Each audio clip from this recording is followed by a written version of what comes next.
In the golden radiance of the Boston Park Plaza Hotel, 300 distinguished guests gathered for the city's grandest charity gala.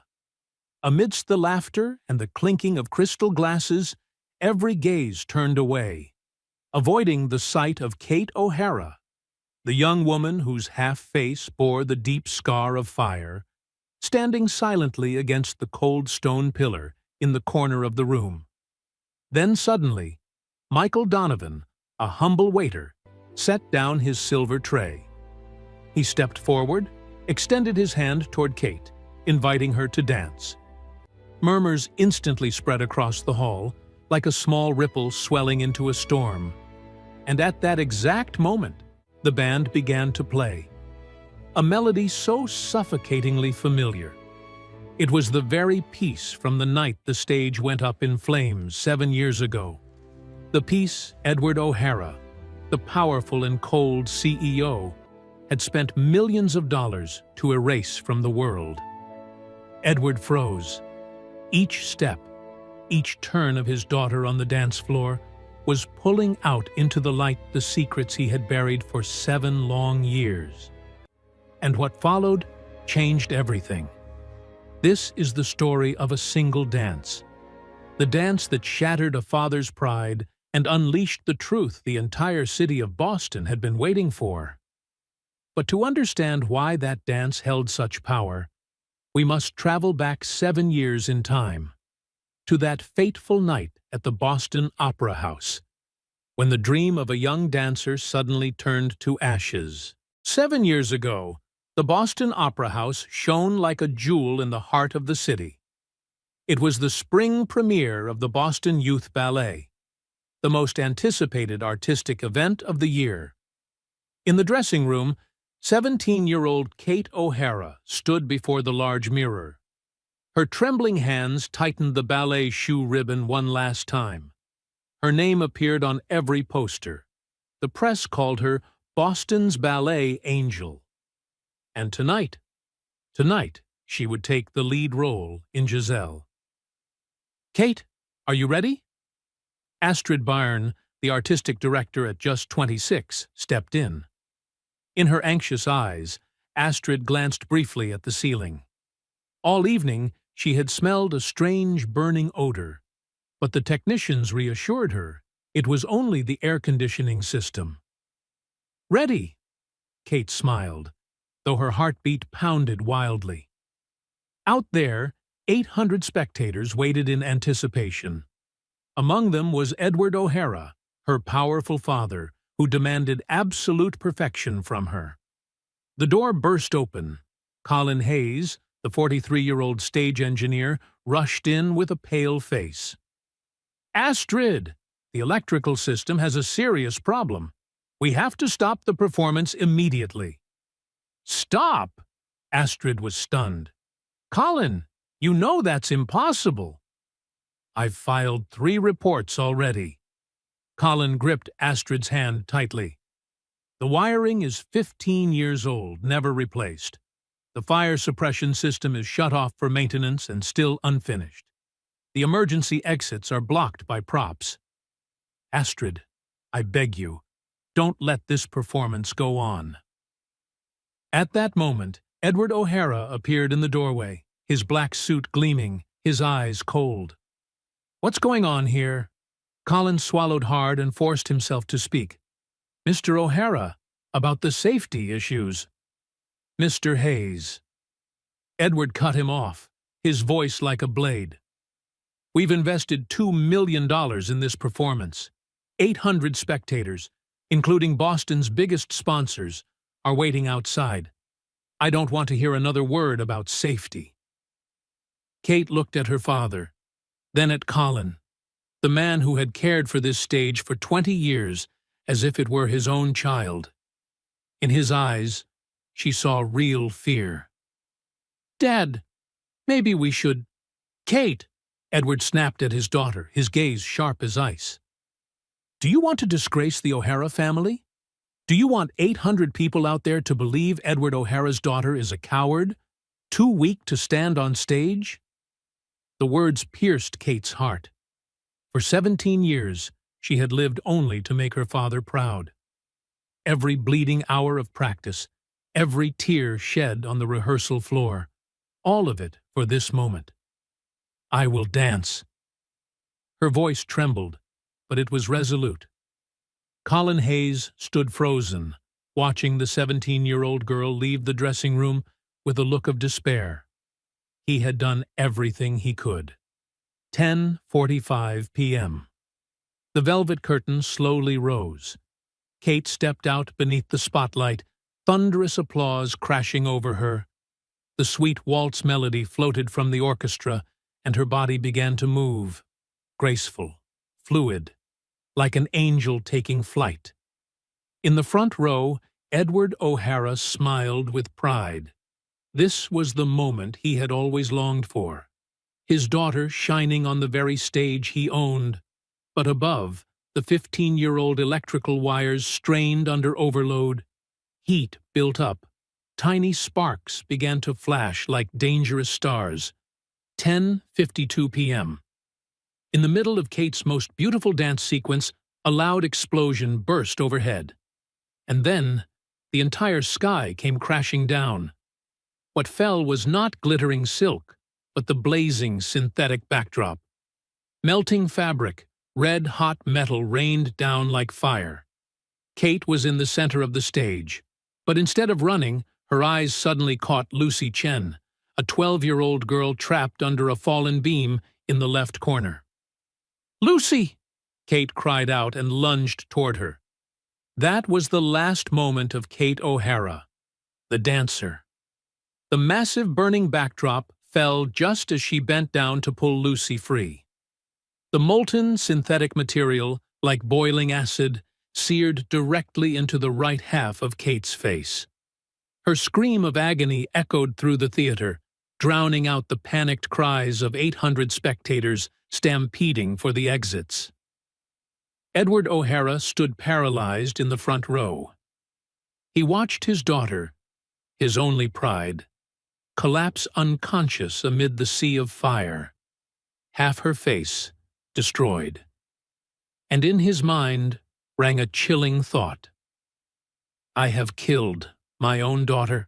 Mass General Hospital, 3 a.m. Edward O'Hara stood leaning against the window frame of the waiting room. His expensive suit was now rumpled, smelling of smoke. His hands trembled, holding a phone that kept buzzing, but he could not bring himself to answer. He could not. Footsteps sounded hurriedly behind him. The corporation's legal team poured in. "Mr. O'Hara!" Marcus Webb, the 55-year-old chief counsel, gasped. "We need to talk immediately." "The press has—" "Be quiet." Edward's voice was hoarse, his eyes still fixed on the darkness outside the glass. "My daughter is in there. That's all the more reason we must act fast." Marcus opened his leather briefcase and pulled out a stack of files. "The Boston Globe is investigating. They have contacted Colin Hayes. If he discloses those warning reports—" Edward turned to face him, his gaze cutting like a knife. "What do you want?" "We need to control the narrative before it gets out of hand." Marcus's tone was firm. "Hayes must be persuaded to keep quiet. Those reports have to vanish. And as for the media, we will—" The emergency room doors swung open. Dr. Gabriela Santos stepped out, her white coat stained with blood, her face exhausted. "Mr. O'Hara?" She glanced at the lawyers, then spoke seriously. "I need to speak with you alone." Edward nodded, signaling the lawyers to leave. Gabriela faced him directly. "Your daughter has passed the critical phase. But I must be honest, the burns on her face are severe. We have done everything we can, but they will leave permanent scarring. More importantly," she hesitated, "her hands were seriously injured. Fine motor function may be permanently affected. I cannot be sure she will be able to pursue ballet again." Edward felt the world spin. His daughter, the perfect child, his only pride. Now, Is there any way to fix it? He choked out. We will do everything possible. But you must prepare yourself. Edward did not hear the rest. He turned away and caught sight of Marcus Webb's eyes glinting down the corridor. Mr. O'Hara, Marcus said in a low voice, this could be an opportunity. Edward's face darkened. What opportunity? If Kate cannot dance anymore, her past achievements can be reframed as fading because of injury. We can shape the story. An unforeseeable accident, no one at fault. That is the safest direction. Edward stared at Marcus for a long time. Then he spoke softly, ice in his words. Do what needs to be done. 6 months later. Kate sat before the mirror in her private room. The right half of her face was still bandaged. Physical therapy sessions with Nora Kaplan had helped her regain some movement in her hands, but the pain felt like fire beneath the skin. She tried to lift her arm, struggling through a simple ballet movement. A sharp pain shot through her, and she burst into tears. Kate? Astrid Barnes stood in the doorway, her eyes rimmed red. 6 months had aged her by years. Do you want to go out in the garden for some air? It's a beautiful day today. No. Kate shook her head without turning. I don't want anyone to see me. You can't hide forever like this. Astrid choked. Why not? Kate spun around, tears streaming. Do you know what my father told the press? That the fire was an unforeseeable accident. That Colin Hayes did everything he could. That I was only a tragic victim, and that the family would overcome adversity. Astrid fell silent. She knew the truth. Colin had accepted a huge settlement from Edward O'Hara to keep quiet. The warning reports had vanished. The official investigation concluded an accident with no one at fault. But you know the truth, Kate sobbed. My father chose money over his daughter's life. And now he can't look at me without seeing his own guilt. Kate, Astrid trembled. My father is ashamed of me, Astrid. Ashamed of this face. Ashamed of hands that can no longer dance. Ashamed because I am a living reminder of that fateful night. Kate rose and stepped close to the mirror, staring at herself. And I am ashamed of myself, too. 7 years later. Kate's room in the O'Hara mansion was like a closed world. Everything she needed was brought to her. Books, a computer, meals served by servants. Heavy curtains were drawn tight, allowing no light in. Outside the door, Edward stood silently, holding an invitation to the charity gala at the Boston Park Plaza. Kate, would you like to come down for dinner? I'm hosting a gala tonight. Silence. Kate, I don't want to go anywhere, Father. Her voice sounded hoarse from 7 years of little conversation. Edward pressed his forehead to the wooden door. For 7 years, he had rebuilt his financial empire, becoming one of Boston's most powerful men. But the distance between him and his daughter remained irredeemable. Daughter, I know I... His voice broke. The word sorry stuck in his throat. To admit wrongdoing was to accept guilt, and Edward O'Hara had never allowed himself to admit that. I will go alone. Edward turned his back and left, leaving Kate in the dark. 7 years of running. 7 years waiting for a miracle she no longer believed would come. Something that could be called salvation. Boston, early morning, inside a small apartment in the South End. Michael Donovan woke at 5:30 as usual, without an alarm. In the corner of the room, Amanda's old piano sat silent, still as a scar of memory. Daddy!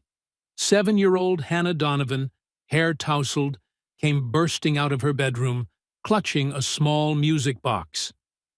I did it! I learned Mommy's song. The girl wound the music box. Familiar notes drifted out, the waltz Amanda used to sing as a lullaby before illness stole her voice and her final breath. Michael knelt down, wrapping his daughter in his arms. For the past 3 years since Amanda's passing, Hannah had been the only reason holding him to life.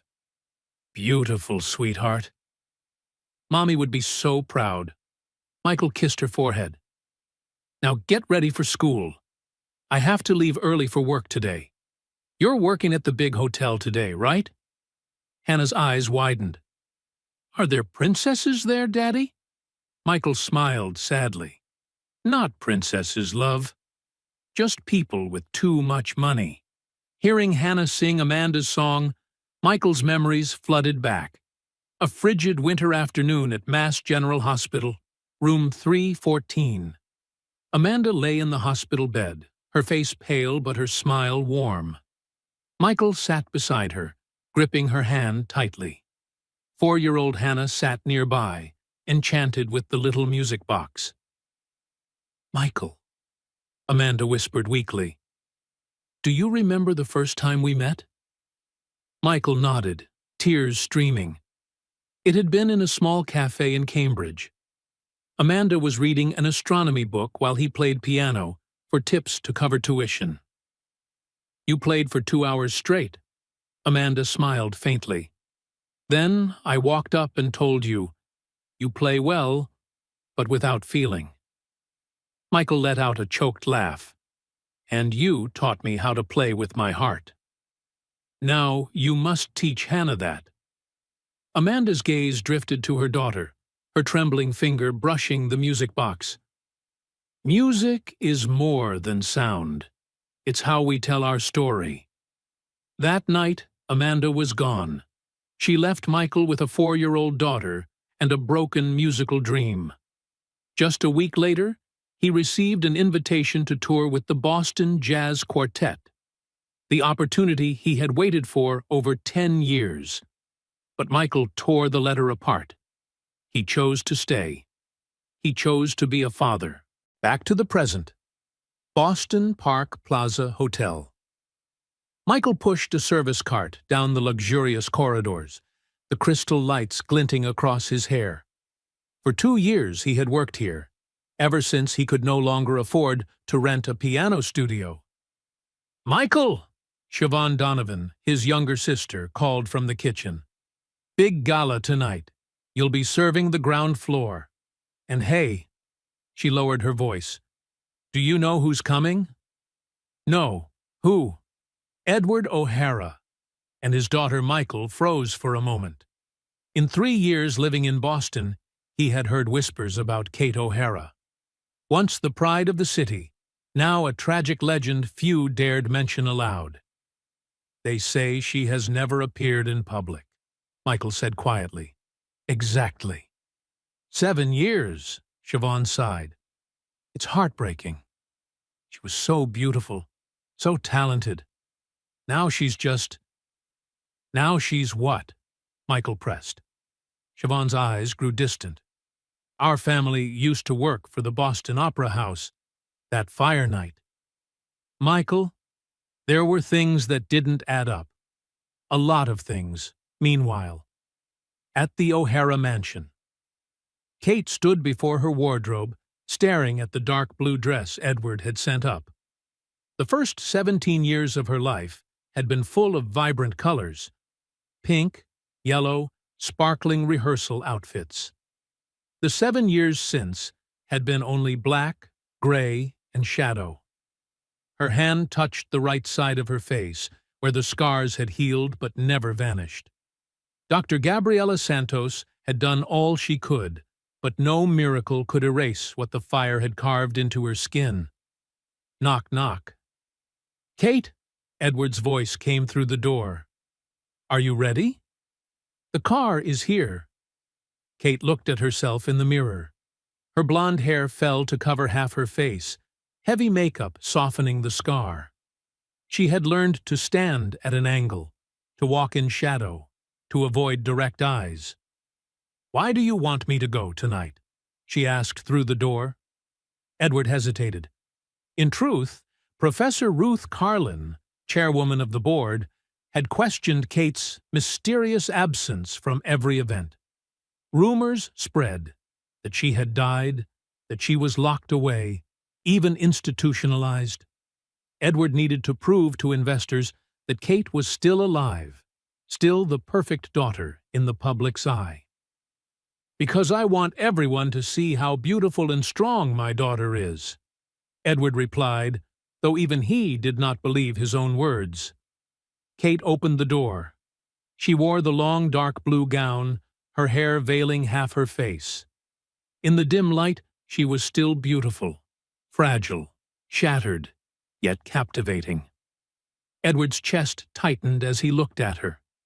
For a fleeting moment, he saw again the radiant 17-year-old beneath the stage lights. "I'm ready," Kate said, her voice low and steady.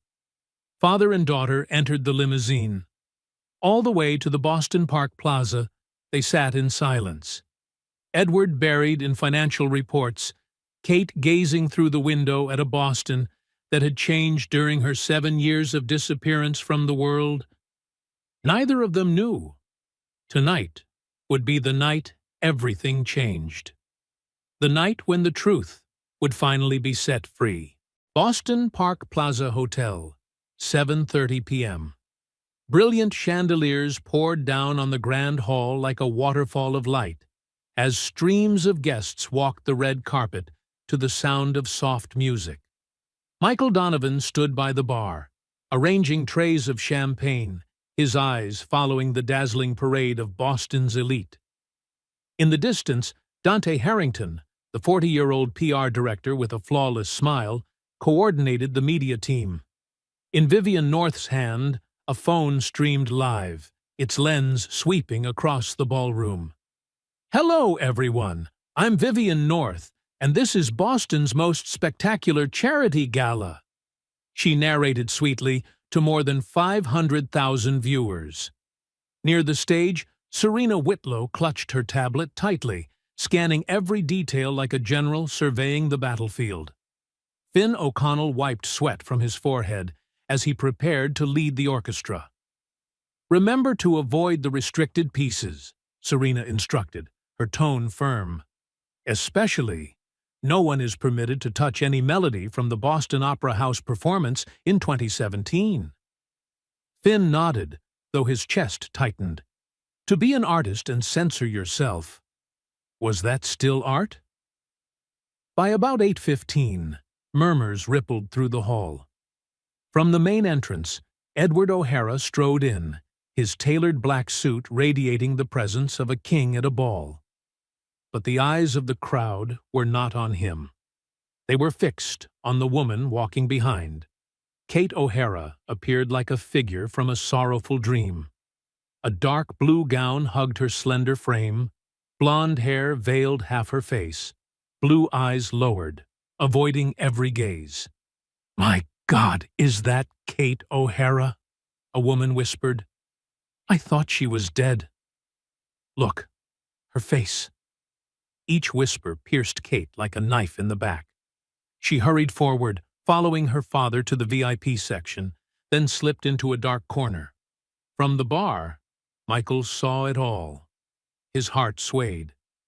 Not because of beauty, though Kate still carried a fragile, broken allure, but because of the way she tried to make herself invisible.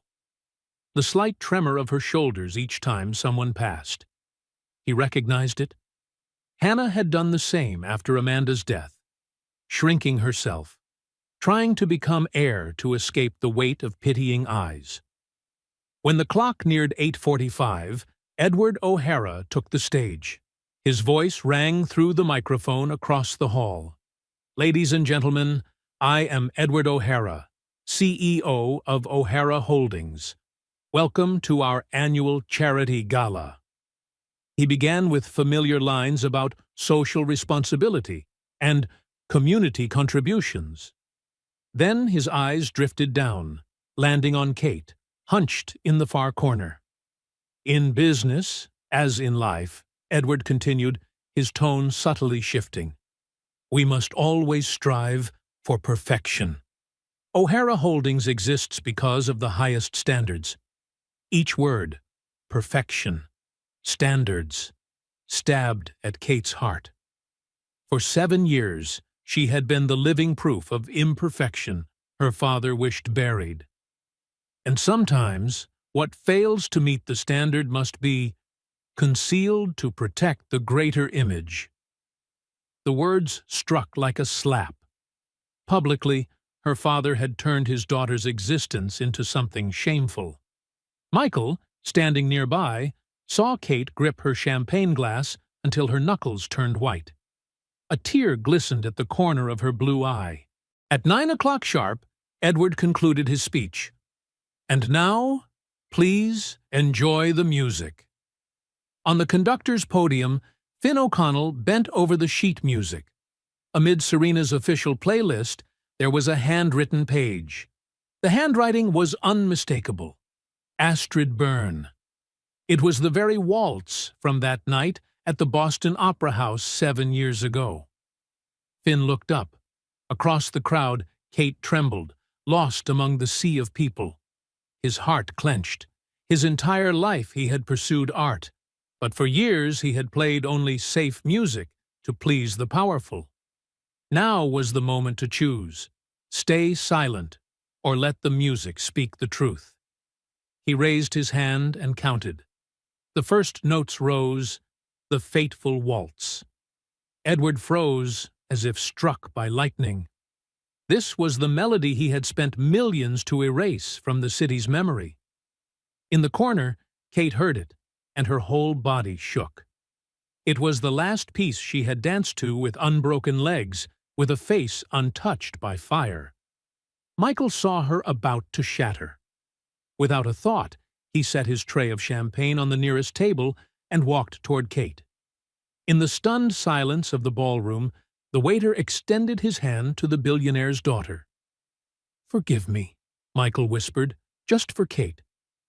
But I think you shouldn't have to dance alone." Kate looked up. For the first time in 7 years, she met the eyes of a stranger. In Michael's gaze she found no pity, no revulsion, only understanding of pain, of loss, and of loneliness. I don't know how to dance anymore," Kate choked. "Then we'll learn again." Michael smiled, his hand still patiently outstretched. One step at a time. And Kate, after 7 years of hiding, gently placed her hand in his. The hall held its breath. And the night at the Boston Park Plaza was about to witness a miracle. When Kate placed her hand in Michael's, a wave of whispers rippled across the hall like water crashing against stone. More than 300 guests, the most powerful figures in Boston, fell silent, their eyes fixed on the unbelievable sight before them. In the dazzling glow of the Boston Park Plaza, Michael slowly led Kate onto the dance floor. The chandeliers cast down their light, exposing the scars running across half her face. But this time, Kate did not bow her head in hiding. She lifted her gaze, looking straight into Michael's eyes. "I'm afraid." Her voice trembled. "So am I," Michael replied, his warm hand resting at her waist. "But sometimes we have to dance, even when we're still afraid." The music began. A slow waltz, mournful like a stifled cry. On the podium, Finn O'Connell conducted with tearful eyes, remembering the years when he still believed music could move the world. Kate tried to step. 7 years without training made her legs stiff, every movement shaking as if ready to break. Michael leaned close, whispering, "Don't think about technique. Listen to the music. Let your heart lead the way." Step by step, Kate's body began to remember. Muscles remembered, bones remembered, and her heart remembered too. After 15 years of rigorous training, her body still held the instinct, waiting to be awakened. In the front row, Edward O'Hara stood frozen, his face ashen. Dante Harrington frantically tapped on his phone, trying to control the situation. But it was too late. Vivian North had already turned her live stream camera toward the dance floor. "My God, do you see this?" she whispered into the mic. "Kate O'Hara, the girl who vanished for 7 years, is dancing with a waiter." The music swelled, and with it, something inside Kate awakened. It was no longer the flawless technique of her past, but something deeper, the pure joy of dancing. "You're smiling," Michael murmured in surprise. Kate touched her lips lightly. Yes, for the first time in 7 years, she was truly smiling. At the far end of the hall, Professor Ruth Carlin, elegant silver hair, eyes sharp as a blade, stood beside Cornelius Pratt, an elderly sponsor. "Cornelius, do you notice anything strange?" she said quietly. "What do you mean, Ruth?" "Look at Edward O'Hara. A father watching his daughter smile after 7 years of hell. He should be happy, shouldn't he?" Cornelius glanced at Edward, saw him clenching both fists, his face like ash. Not joy, but fear. On the dance floor, Kate and Michael moved in astonishing harmony. Michael was no professional dancer, but he had what her former partners never had. He danced with his heart, not with his ego. Kate's blonde hair flew as she spun. The scars on her face, instead of marks of shame, now became symbols of strength. In the splendid light, she let the gaze of the entire room fall fully upon her. Gasps spread across the hall. Not because of perfect beauty, but because of the beauty of courage. In the back row, Colin Hayes stood beside Astrid Byrne. His face was drenched in sweat, his hand trembling over the pocket holding a stack of documents.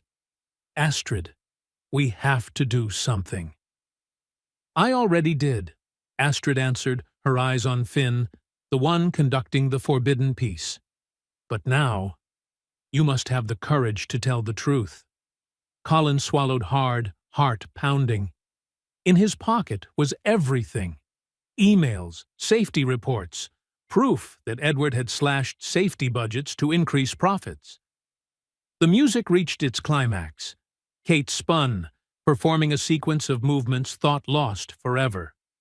Not perfect, but brimming with emotion. Edward could take no more. He rushed to the microphone, his voice roaring across the hall, "Stop! Stop this at once!" But the music kept playing. Finn O'Connell looked at Serena Whitlow. She stood frozen, her tablet trembling in her hands. Finn understood, and lifted his baton. The orchestra played on. Edward pointed, shouting, "Hayes!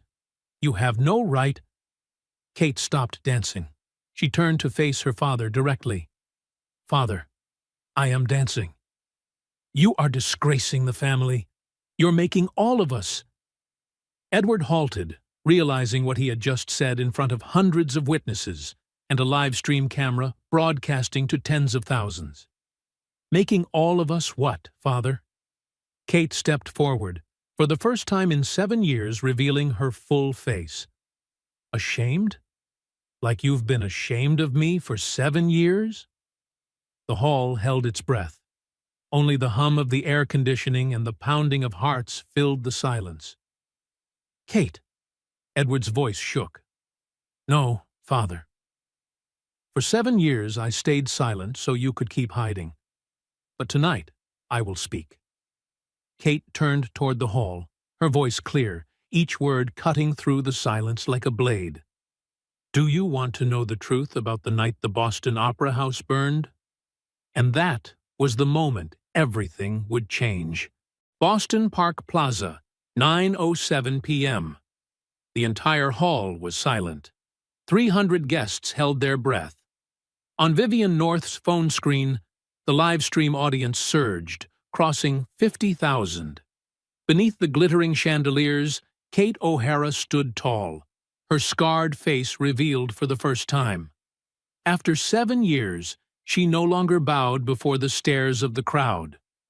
"The truth," Kate began, her voice trembling but resolute, "is that my father knew about the dangers at the Boston Opera House." Edward O'Hara jolted, as if struck by lightning. "Kate, you don't know what you're saying." "My father," Kate's voice rang clearer, "ignored 3 requests from Mr. Colin Hayes to upgrade the safety systems. He personally ordered the fire suppression system shut down to save maintenance costs. He approved blocking the emergency exits with stage props." Gasps spread violently.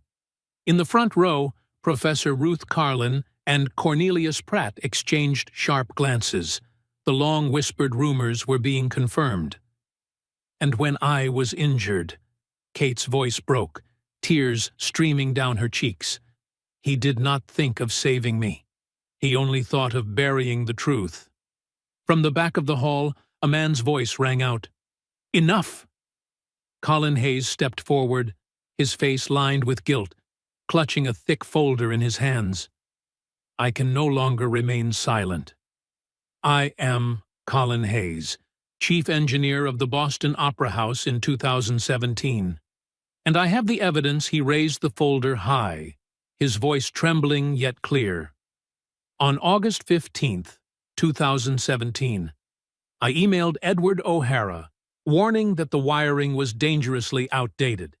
He replied, 'Costs too high. Postpone until after the season.' On September 2nd, I warned that the fire suppression system was disabled. He replied, 'Not necessary for a few shows.' On September 20th, I filed my final report, stating that if not addressed, disaster was imminent. That email was erased from the company server, but I kept a copy. All with Edward O'Hara's digital signature, the hall erupted. Edward's face turned chalk white, his voice grinding through the microphone. These are forged documents. Hayes has a personal vendetta." But at that moment, Astrid Byrne stepped forward, holding up a USB drive. "I have video." Security cameras from that night show Edward O'Hara arriving at the theater at 11:30, after the fire, with his lawyer and his men. They took every document from Colin's office before the police even arrived. Vivian North, electrified, swung her camera toward Astrid. "We are broadcasting live to 50,000 people. This is the breaking story of the year," Edward screamed, his voice broken, frantic. "They are all lies. They're conspiring against me. Kate," he pointed straight at his daughter, "you've been manipulated. You don't remember that night clearly." "I remember perfectly well, Father." Kate stepped closer, her voice like a knife cutting through the silence.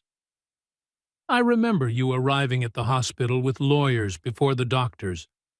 I remember you telling the press it was an unforeseeable accident. I remember you paying Colin to keep quiet."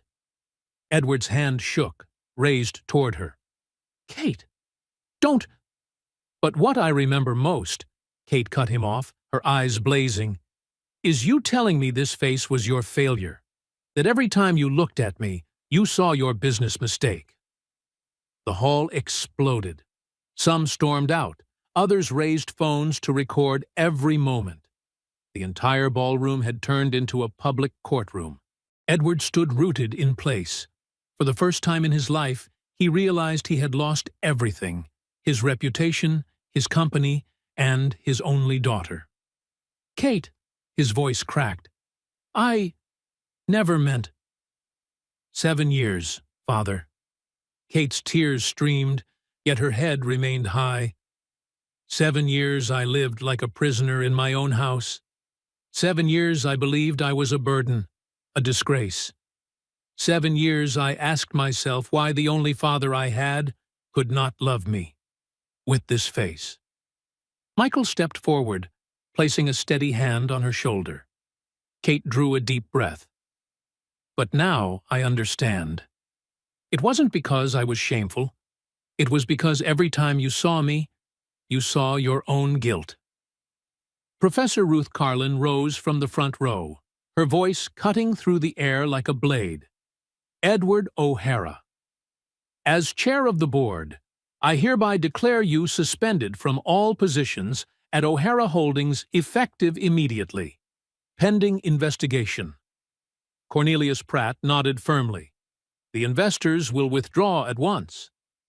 Mr. O'Hara, your empire has fallen. Dante Harrington vanished, no doubt calling the crisis team. Serena Whitlow stood frozen, her tablet slipping from her hands and shattering on the floor. Amid the chaos, Kate turned to Michael, her eyes softening. Thank you.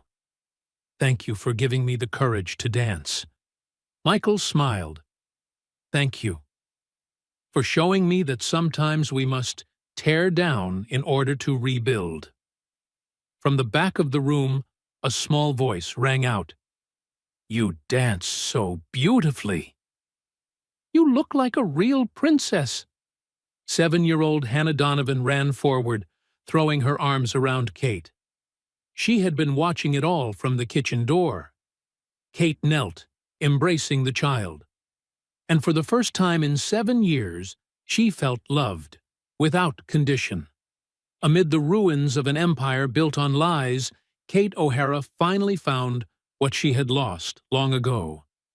The freedom to be herself. 3 days after the gala, at the newsroom of the Boston Globe, Patrick Doyle sat at his computer, fingers flying across the keyboard. On the screen, the headline blazed, The Truth Behind the Boston Opera House Fire. 7 years of buried guilt. The live stream from the gala had surpassed 5 million views in just 72 hours. The hashtag Justice for Kate ranked #1 across every social media platform. But Patrick knew this was not just the story of a single dancer.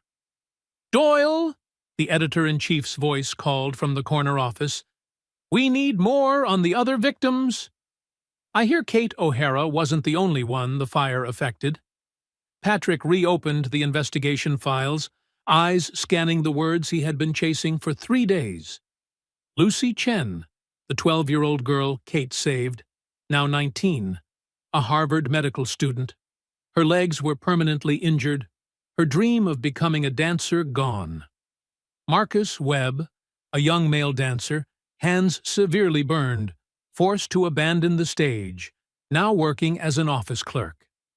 8 stage technicians suffered minor injuries, and dozens of other families affected indirectly.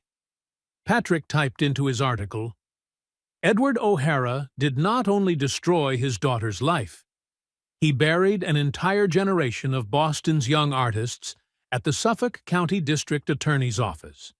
ADA May Lynn, 39, sat across from Colin Hayes and Astrid Byrne. Her desk overflowed with documents. Mr. Hayes, she said sternly, 7 years of silence could be considered suppression of evidence. Colin lowered his head, voice heavy. I understand. I was wrong. I let money blind my conscience. May Lynn paused her pen, staring directly at him. But the fact that you came forward now, with all the evidence, will be taken into account at trial. Astrid clasped Colin's hand tightly. We will fully cooperate.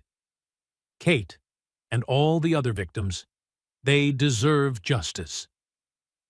3 days after the gala, in a small room at Massachusetts General Hospital, Dr. Walter Briggs sat across from Edward O'Hara.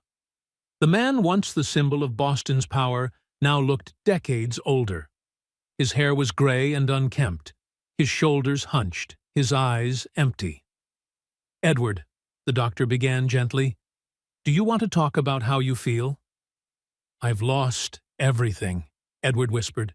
The company, reputation, money. But worst of all, I lost my daughter. How do you think Kate feels now? Edward stayed silent for a long time, then broke down in tears for the first time in 7 years. She's free. Free from me, Dr. Briggs noted. This is the first step. Admitting guilt is the first step toward redemption. But the road is long. 1 week later, in East Boston, Kate stood before an old building where Eveline March, 52, had opened a small dance school for underprivileged children. "Are you sure?" Eveline asked, eyeing her. "The media is still chasing you. This may not be a quiet place." Kate looked around the studio. Faded mirrors, chipped wooden bars, scratched floorboards. Nothing like the grand rehearsal rooms she once knew. "This is exactly where I need to be," Kate smiled, her first natural smile in 7 years. The door burst open. A group of children rushed in, one with a prosthetic leg, one with a hearing aid, one with a large birthmark on her face. Children's Society called imperfect. "Are you our new teacher?" An 8-year-old girl with a prosthetic leg ran up. Kate knelt to meet her eyes. "Do you want to learn?" "But I only have one leg." "And you think that stops you from dancing?" The girl shook her head fiercely. Kate smiled. "Then let's begin. Everyone can dance. They just need to find their own dance." That same afternoon, at Michael's apartment, he was playing piano, Hannah sitting beside him with her mother's old music box. The doorbell rang. Michael opened it, surprised to see Kate holding a bouquet of white lilies. "Thank you," she said. "For what?" "For giving me the courage to dance." "And—" Kate paused, drawing a deep breath. "For seeing me. Truly seeing me." Hannah darted forward, hugging Kate tightly. "Miss Kate, I saw your video online. You're famous." Kate laughed, hugging the girl back. "Not famous, Hannah. Just free." Michael saw a new light in Kate's eyes, a light that hadn't been there on gala night. "Would you like to stay for dinner?" "Hannah just learned a new song," Kate smiled. "I'd love to." 3 months later, at the first trial, Edward O'Hara sat at the defendant's table. No longer a powerful CEO, only a broken man. O'Hara Holdings had collapsed, its assets liquidated to compensate victims. Kate stepped onto the witness stand, Michael squeezing her hand in support.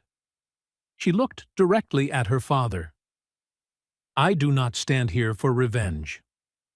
I stand here to ensure that no other child will endure what I did, that no other father will choose money over his child's life." Edward bowed his head, tears falling. "But I also want to say," Kate lifted her chin, "I forgive you. Not because you deserve it, but because I deserve to be free of hatred." That evening, at the East Boston Dance Academy, Kate taught her last class of the day. Children danced around her, telling stories through their imperfect bodies. Michael sat at the piano, playing a melody Amanda once composed, now ringing with hope. "Remember this," Kate said, her eyes glowing. "We don't dance to be perfect. We dance to tell our story." Hannah raised her hand. "Miss Kate, if we dance with our scars, will people laugh?" Kate knelt, looking her straight in the eyes. "Hannah, scars are not shameful. They are proof that we lived, that we fought, and that we survived. They make us unique and strong." She opened her arms wide. "Now, let's dance. Not perfect, but true." In the small room, under the flickering yellow light, Kate O'Hara finally found what she had searched for through 7 long years: a place to exist, with her scars, her flaws, and her authentic beauty. 6 months later, at Suffolk County Jail, Edward O'Hara sat in the visitation room, his wrinkled orange jumpsuit a far cry from the perfect suits of his past. 3 days a week, he met with Dr. Briggs. 2 days he worked in the library, and the rest he spent writing letters he never sent. But today was different. The door opened. Kate walked in. Her face was no longer hidden, no longer lowered.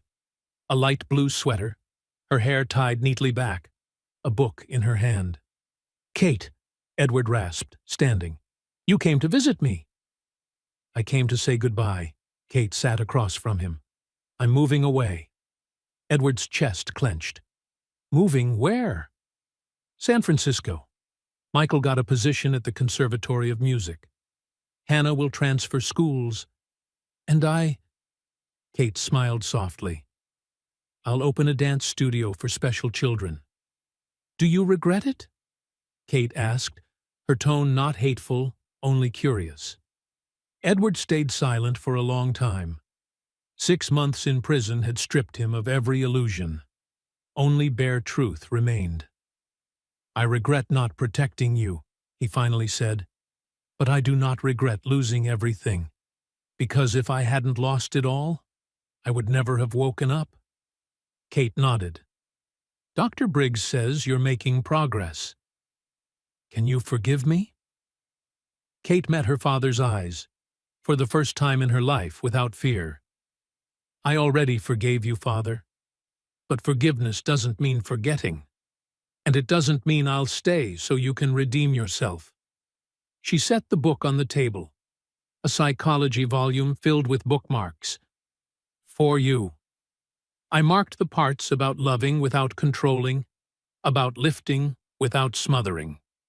Edward lifted the book, his hands trembling. Will you be happy? I am happy, Father. For the first time in my life, 2 weeks later, at Logan Airport, Boston. Michael pushed the luggage cart, Hannah clutched her mother's music box, and Kate carried one small suitcase and one big dream. Daddy, Hannah looked up. Are there beaches in San Francisco? There are, Michael smiled. And tall hills, too. Will Miss Kate teach me to dance on the beach? Of course, Kate laughed. We'll dance everywhere. Astrid Barn hurried up, out of breath. Kate! Wait. She handed over an envelope. From the former students of the Boston Opera House. They heard you're leaving, so... Kate opened it. Inside was a large check and a handwritten letter. Dear Miss Kate, we raised this to support your new studio in San Francisco. Not out of pity, but out of respect. You taught us that art isn't about being perfect, but about being true. Lucy Chen and fellow colleagues. Kate hugged Astrid tightly, tears of joy welling in her eyes. San Francisco, 3 months later. Movement and Magic Studios stood in a renovated old building near Golden Gate Park. The rehearsal hall flooded with natural light, mirrors reflecting without concealing. Kate taught her first class, 15 children, each with something different. Disabilities, birth defects, scars from accidents, illness. Today we learn about beauty, Kate began. Not the kind on magazines or TV, but the beauty of being yourself. Tommy, a boy in a wheelchair, had already become a standout, creating his own style, using his chair and hands as instruments. Miss Kate? Asked a little girl with a birthmark across half her face. If we perform, will people accept us? Kate knelt to eye level. Emma, do you know? When you truly love yourself, it's hard for others to do anything but love you too. That evening, in a small apartment near the ocean, Michael played the piano, no longer Amanda's mournful pieces, but a new melody filled with hope. Hannah slept soundly in her own room, the safe sleep of a loved child. Kate sat beside the piano, reviewing lesson plans. Do you regret leaving Boston? She asked. Michael paused, looking out at the Pacific shimmering in moonlight. I've never felt more in the right place than I do now. Not because of the city, but because of the person beside me. Kate placed her hand over his. Both bore scars, his of loss, hers of fire. But from those broken pieces, they were building something beautiful. Michael, Kate whispered, will you marry me? Michael froze. Not the proposal he had imagined. But with Kate, everything was always different, and beautiful in its own way. Yes, he smiled. But on one condition. What condition? Hannah has to be the bridesmaid. Kate laughed freely, a laugh unhidden at last. Of course! 1 year later, at the San Francisco Community Center. The first performance of Movement and Magic Studio. A small stage, simple lights, but an atmosphere brimming with love. 15 children stepped out, each a story, a wound, a hope. They did not dance perfectly. They danced truthfully. Kate stood at the wings, ready to support. Michael played piano from the pit. Hannah clapped wildly. And in the very last row, a quiet figure, Edward O'Hara. Recently released on parole, he had flown from Boston not for forgiveness, but simply to witness. In the finale, everyone danced together. Tommy shone on his wheelchair like a prince. Emma, with her birthmark, sparkled like a fairy. The hall rose in applause, not for perfection, but for courage. Kate embraced each child. Do you see? This is true beauty. Not perfect, but honest. She looked out. Edward sat there, tears streaming down his gaunt face. For the first time in years, Kate nodded at her father. Not forgiveness, not acceptance, but acknowledgement of his presence. Edward placed his hand on his chest, bowing his head. A silent thank you for seeing his daughter happy. Nightfall, on the sands of Ocean Beach. Kate and Michael walked hand in hand along the surf, Hannah racing ahead, collecting seashells. Do you regret not becoming the professional dancer you once dreamed of? Michael asked. Kate looked out at the ocean. No two waves alike, each beautiful in its own way. I became the dancer I was meant to be. Not perfect, but true. Hannah ran back, holding up a crooked shell. Daddy, Miss Kate. Look, this shell is broken, but still beautiful. Kate took it, moonlight glinting through the cracks like stars. You're right, Hannah, she smiled. Sometimes the broken things are the most beautiful. She lifted her eyes to the starry sky, grateful for everything that had brought her here. Pain, loss, and unexpected miracles. At last, Kate O'Hara understood the greatest lesson. Happiness is not being perfect. Happiness is embracing all that we are, and dancing with life itself. Beneath the San Francisco sky, with scars still visible but her smile brighter than ever, she kept dancing. Not perfect, but free. Some stories end with happily ever after. This one ends with something better. They lived truthfully ever after. With all the scars, flaws, and the honest beauty of life. If you believe that scars don't make us less beautiful, but prove our strength and survival, give this story a like. And if you believe truth matters more than perfection, hit subscribe to True Tale Time now, so you won't miss the journeys where justice, courage, and love always find their voice. Share this video so that anyone who ever felt not enough will know. They are worthy of love, whole with everything that makes them who they are. See you in the next story, where every crack shines with light, and every dance is a declaration that we are still here, and we are still dancing.